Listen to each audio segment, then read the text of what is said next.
Servus, Glück auf und herzlich willkommen zu einer weiteren FC Bayern Reaction. Leute, diesmal zur Pressekonferenz nach dem 4:0 Heimsieg gegen Eintracht Frankfurt am 23. Bundesligaspieltag. Und wie immer, bevor wir reingehen in den Bums, der Hinweis, wenn euch gefällt, was ihr hier seht, lasst gerne ein Abo da. Damit unterstützt ihr einfach das, was ich hier so tue. Und in diesem Sinne gehen wir rein in den Bums. Dino Topmöller und Vincent Kompanie. Und wie gewohnt zu Beginn auch das jeweilige Statement. Dino, bitte. Wie gewohnt, ja, Glückwunsch an Vincent und an den FC Bayern zu dem verdienten Sieg. Wir haben uns natürlich viel vorgenommen. Ich glaube, dass wir auch einen sehr guten Start ins Spiel hatten. Wir haben versucht, die Bayern früh unter Druck zu setzen, hatten dann auch, glaube ich, die erste Großchance des Spiels durch den hohen Ballgewinn, wo wir es dann gut zu Ende spielen und Heki dann leider vorbeischießt. Das sind natürlich dann diese Kleinigkeiten, diese kleinen Momente, die du dann im... Das stimmt, das war schon eine fette Chance. Und es stimmt auch, dass Frankfurt es am Anfang sehr, sehr gut gemacht hat. Ja. Im besten Fall für dich direkt nutzen kannst, um dem Spiel dann schon mal eine gewisse Richtung zu geben. Das haben wir nicht geschafft und dann nach circa 15 Minuten hat dann Bayern das Heft in die Hand genommen, waren sie sehr dominant, sehr sauber mit Ball, haben sich immer wieder Momente dann auch kreieren können. Gehen mit 1:0 in die Halbzeit, dann kommen wir aus der Halbzeit raus, hatten dann wieder eigentlich ein ganz gutes Momentum, haben direkt nach 46. Minute, glaube ich, wieder eine große Chance durch Wahi, der insgesamt einen sehr ordentlichen Auftritt hingelegt hat. Leider können wir diesen Moment dann auch nicht nutzen. Und dann verlierst du hinten raus, vielleicht ein Tor zu hoch, aber am Ende ist es auch egal, ob es jetzt 3 oder 4:0 ausgeht. Wir ärgern uns schon dann auch sehr über das zweite und das dritte Gegentor, weil es dann einfache Ballverluste waren. Die Herangehensweise war schon, dass wir mutig hier auftreten, auch mit Ball. Allerdings haben wir dann die Grenze von Mut zu Naivität schon das ein oder andere Mal zu oft überschritten und haben dann den Gegner teilweise eingeladen, dann auch Tore zu schießen. Ich erinnere mich noch an die eine Situation von Leroy, wo er komplett alleine vor Trappo war, den vorbeischießt. Das war auch so ein Ballverlust, den wir heute einfach zu häufig in dieser Form hatten. Naja, was heißt Ballverlust? Ja, den hat der Leroy sich natürlich auch ordentlich erkämpft. Ja, das muss man mal ganz klar sagen. Natürlich darf das einem Verteidiger nicht passieren, so, keine Frage. Aber es ist ja jetzt nicht so, dass das irgendwie ein Ball war, den der Verteidiger jetzt irgendwie Richtung Leroy gepasst hat. Den hat er sich schon erkämpft an der Stelle, ne? Um hier was mitzunehmen. Bayern war sehr scharf, war gut im Gegenpressing, haben eine gute spielerische Qualität auf den Platz gebracht und deswegen verdient 4:0 gewonnen. Richtig. Danke, Dino. Dann Vini, bitte, deine Einschätzung. So I have to say obviously that that we're pleased with the result. I think that the couple of days leading into the game, we felt that the team was sharp in training, sharp and ready to go into this game. We knew it was a top game for us against the number 3 in the Bundesliga and also a team that was on form, a team that was performing really well. So there was a lot of reasons for us to bring our best game to get a result today. And I think in general over the game, I would say that I would agree with my colleague Dino that the intensity of the game from both sides was pretty high from the start. And at the right time, I think we managed to tilt the game towards our side with a couple of individual actions or a couple of good moments. And then after that, I think that the players showed that they were hungry today and that allowed us to have a very good result. Vielen Dank. Ja, der letzte Satz war eigentlich der entscheidende. Die Spieler waren hungrig heute. Ja, da gehe ich mit. Das waren sie heute.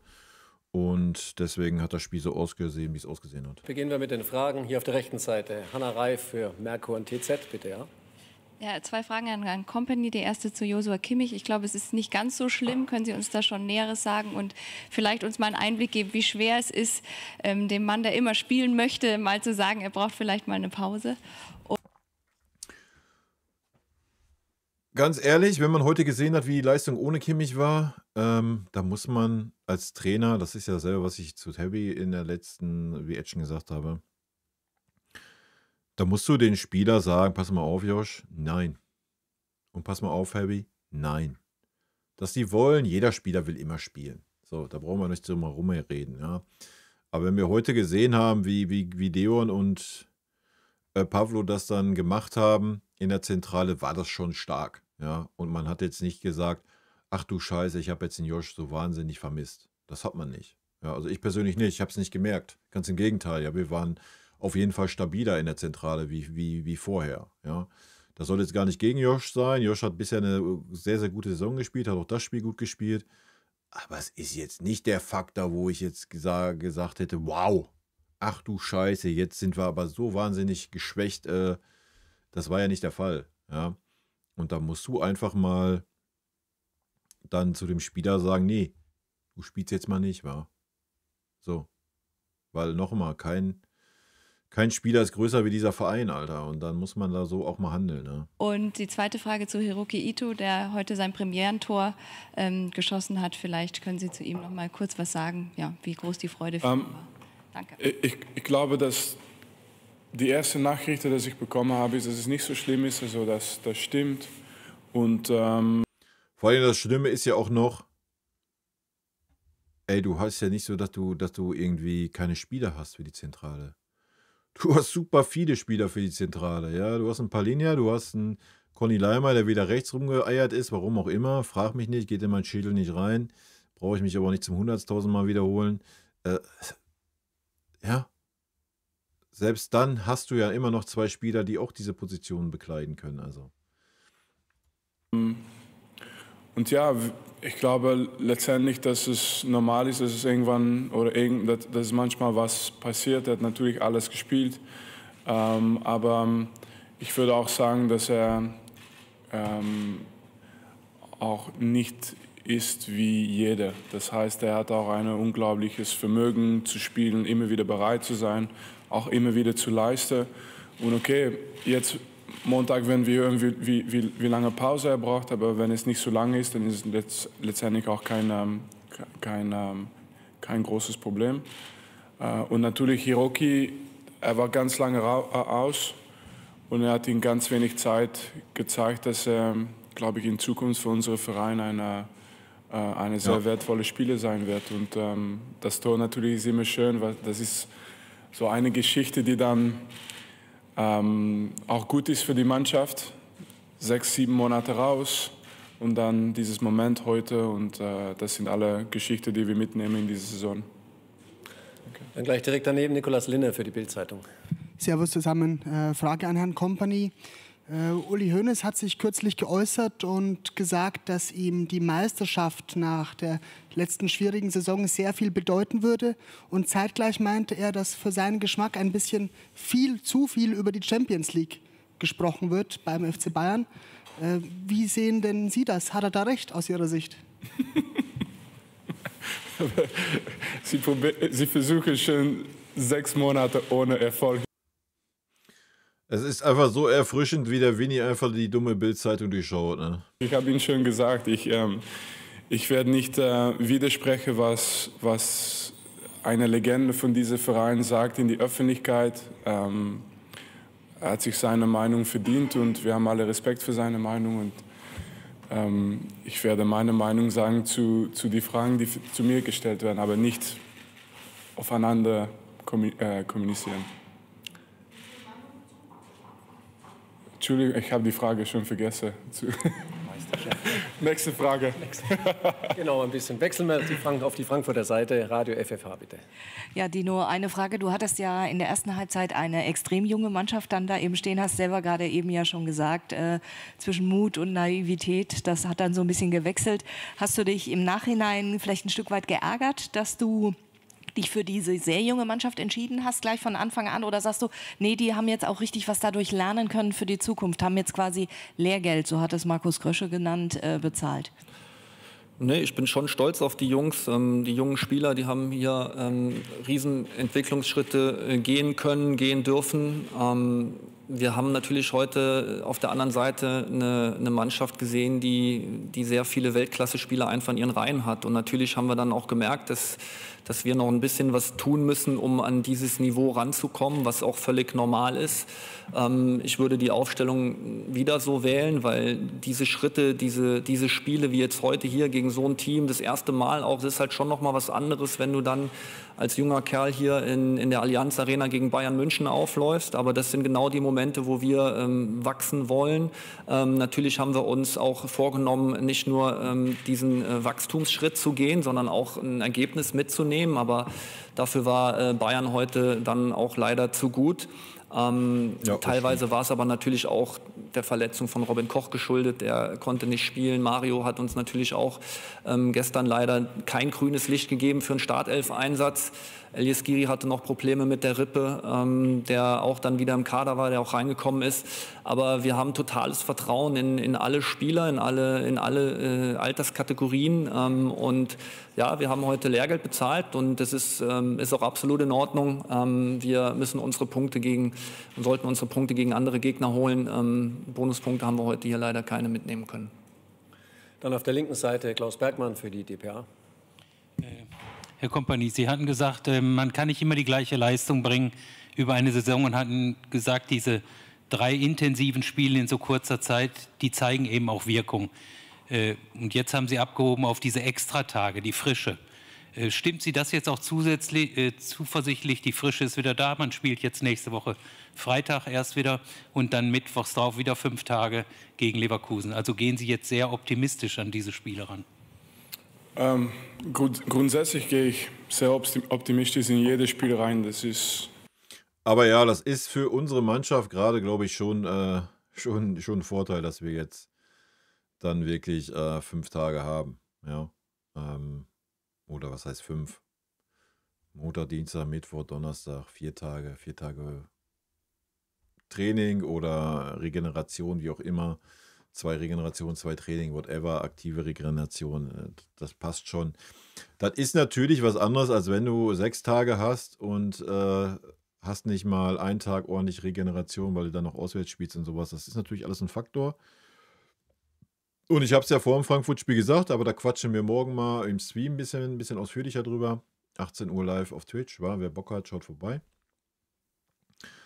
Habe ich ja gesagt, wir warten mal ab, ob dem wirklich so ist. Ja, und wie wir heute gesehen haben, ist dem so. Man hat heute gesehen, dass die Mannschaft viel, viel frischer wirkte. Ja, man hat immer noch gesehen, dass der eine oder andere vielleicht ein bisschen müde wirkte, gerade so Josh zum Beispiel. Aber ansonsten hat die Mannschaft viel, viel frischer gewirkt. Ja, und viel wacher, viel hungriger. Und ja, das stimmt mich auch positiv. Wichtig ist, dass wir das jetzt mitnehmen in das Spiel gegen Stuttgart. Da nochmal denselben Elan bringen, hoffentlich ein gutes Ergebnis mitnehmen und dann einfach mit breiter Brust zu Hause Leverkusen empfangen. Ja, das ist wichtig. Ja. Immer so. Ich glaube, dass es auch wichtig ist, dass die Jungs das spüren. Aber ich glaube nicht, dass es für uns je eine Ausrede gibt, wenn es mal nicht klappt für die Leistung. Also wir haben das auch nicht. Naja, er hat das schon als Ausrede benutzt, ne? Oder es kam dann halt so falsch rüber, weil das vielleicht nicht gut kommuniziert war.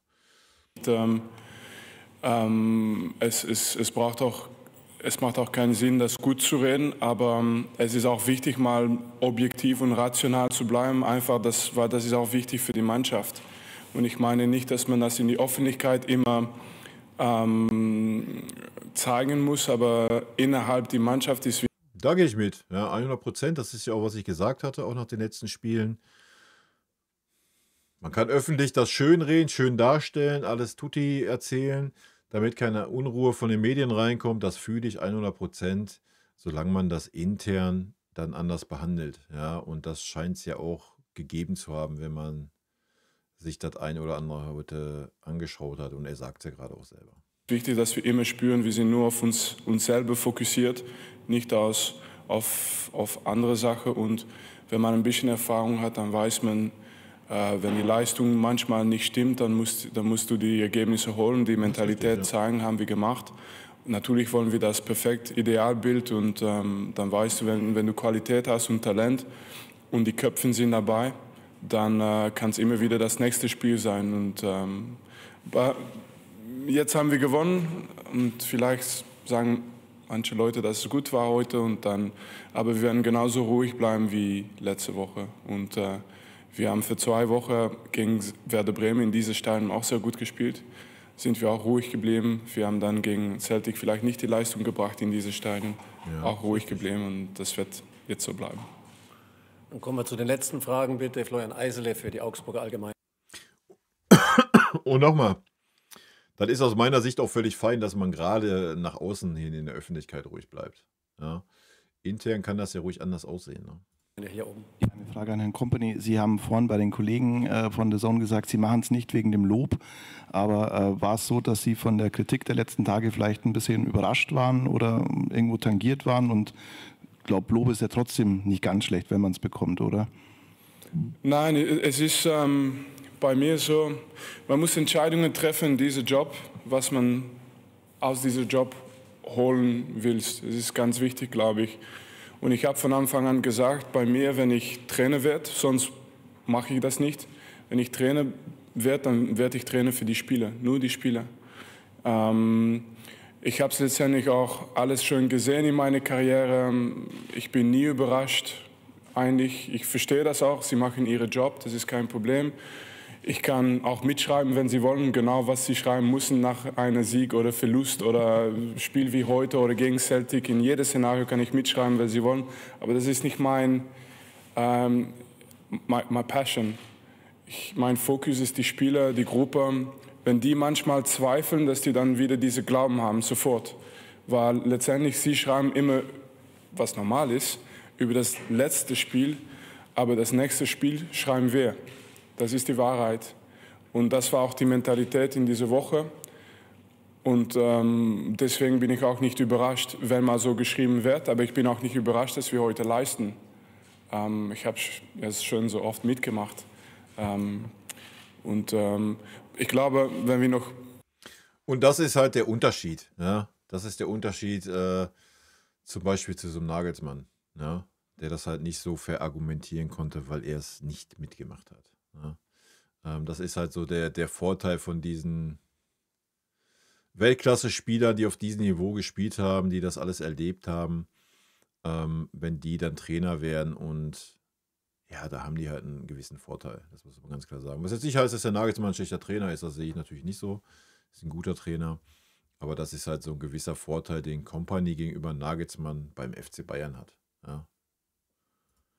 Hoffentlich lange zusammen, würde ich sagen, arbeiten oder sitzen, wenn sie auch verstehen, dass es auch so gemeint ist bei mir, dass es auch so ist. Und deswegen, auch wenn sie mal was Schlechtes geschrieben haben, es kann auch perfekt sein, dass ich High Five gebe, danach kein Problem. Ich nehme es nicht so persönlich, wirklich nicht. Und, ja, weil es sie nicht interessiert und das ist gut so. Ja, das ist so, wie wenn Leute über mich irgendeine Scheiße schreiben, interessiert mich das auch nicht. Genauso wie er es auch sagt, genauso wie es bei mir auch so, dass ich mir auch das Lob nicht irgendwie, keine Ahnung, übermäßig zu Herzen nehme oder sowas. Ja, und das ist, glaube ich, auch eine gesunde Einstellung, die man gerade in der heutigen Zeit, wo man ja für alles super schnell an die Wand genagelt wird oder für alles auch gleich in den Himmel gehoben wird, super wichtig, dass man da ein geerdetes Mindset hat. Weil es ist mir nicht so wichtig. Ja. Perfekt, er sagt es selber. Das ist zwei Fragen, glaube ich, hier. Einmal hier oben, bitte. Ringleb, FAZ, guten Abend. Dino, eine Frage an dich. Im Hinspiel hattet ihr ja gar nicht so viele mehr Chancen. Ich glaube, eine wahrscheinlich, um genau zu sein. Ist das was, das dich ärgert, dass ihr heute beim Stand von 0-0 und auch beim Stand von 1-0 eigentlich zwei recht große Chancen ausgelassen habt? Und wahrscheinlich auch, ist das der entscheidende Unterschied gewesen? Nee, das ärgert ihn natürlich nicht, dass seine Mannschaft die Chancen ausgelassen hat. Heute? Nee, das wäre jetzt der falsche Ansatz. Es gab schon im Spiel auch einige Dinge, die wir einfach besser machen müssen. Natürlich ist eine gute Chancenverwertung immer dann extrem wichtig, vor allem wenn du gegen Top-Mannschaften spielst. Das ist auch kein Vorwurf an die Jungs. Ich sage nicht, dass die Situationen mega einfach waren. Es waren aber trotzdem Chancen, die Jungs im Training immer wieder auch dann reinschießen. Jetzt haben sie es heute nicht getan, was uns nicht geholfen hat. Aber es geht einfach um die Entwicklung, dass wir auch gegen Mannschaften wie Bayern einfach noch mutiger sind, ruhiger sind, auch im eigenen Ballbesitz, weil wir hatten unsere Pressing-Momente. In erster Halbzeit waren sie das aber sogar streckenweise, ne? Für 10 Minuten, muss man schon fairerweise sagen. Danach nicht mehr. Nee, danach haben wir haben wir es sehr, sehr gut gemacht. Aber du kannst nicht permanent immer wieder pressen. Dafür brauchst du auch mal Recovery Moments, einfach auch mal im eigenen Ballbesitz, dass du da auch mal dich erholen kannst. Und da waren wir einfach nicht sauber genug. Und dann führt das eine zum anderen, dann wird die Dominanz größer, dann werden die Chancen größer. Und dann ist es vielleicht auch nur eine Frage der Zeit. Und wenn du dann die Torchancen, die du hast, nicht nutzt, dann ist es natürlich nicht hilfreich, um ein Ergebnis zu ziehen. Und dann die letzte Frage hier, bitte. Ja, Palmat Bildzeitung, hi Dino. Zu Eli Wahi wollte ich fragen. Eigentlich ist ja er der Spieler, der die Tiefe, die Markus Grösche heute vermisst hat, der den Zweikampf, was er auch vermisst hat, vielleicht mitbringen kann. Trotzdem hast du dich gegen entschieden. Ist er immer noch nicht so für die Startelf fit genug oder hat das taktische Gründe? Ja, gute Frage. Es gab genau 2 Gründe dafür. Der erste war auch aus Fitnessgründen, dass wir ihm das jetzt in dem Moment noch nicht so zugetraut haben, hier in einem Spiel, wo du schon sehr viel auch gegen den Ball arbeiten musst, dann von Anfang an. Diese Patrone wollten wir nicht direkt schießen. Und dann hat es auch taktische Gründe gehabt. Wir haben mit Can einen Spieler zwischen den Linien gehabt, der immer wieder ein 3-gegen-2 Mittelfeld herstellen sollte. Wir haben dann unser Speed mit Heki gehabt vorne, rechts mit Bahoja und links mit Knauf. Ich glaube, 3 Spieler mit extrem hohem Tempo, um dann in Umschaltsituationen zu kommen, sollte dann noch reichen. Aber wir sind halt nicht so gut in diese Momente reingekommen. Ja. Die erste Presslinie nicht gut genug, nicht sauber genug überspielt, kamen zu wenig in so Steil-Klatsch-Momente. Wir kamen immer wieder rein, aber leider nicht häufig genug, sodass wir dann ernsthaft gefährlich werden konnten. Dann vielen Dank hier oben. Danke euch allen. Eine gute Heimreise. Servus. Servus. Servus, servus. Ja, war doch ein ganz interessanter PK. Ja, und in diesem Sinne, Leute, habt einen schönen Rest Sonntagabend. Und wie gesagt, wer Bock hat, morgen 18 Uhr live auf Twitch. In diesem Sinne, rot-weiße Grüße gehen raus. Vielen lieben Dank für euren Support hier auf dem Kanal. Haut rein, bis dann. Tschüssi. Vielen lieben Dank für euren Support hier auf dem Kanal. Und in diesem Sinne, gute Freunde kann niemand trennen.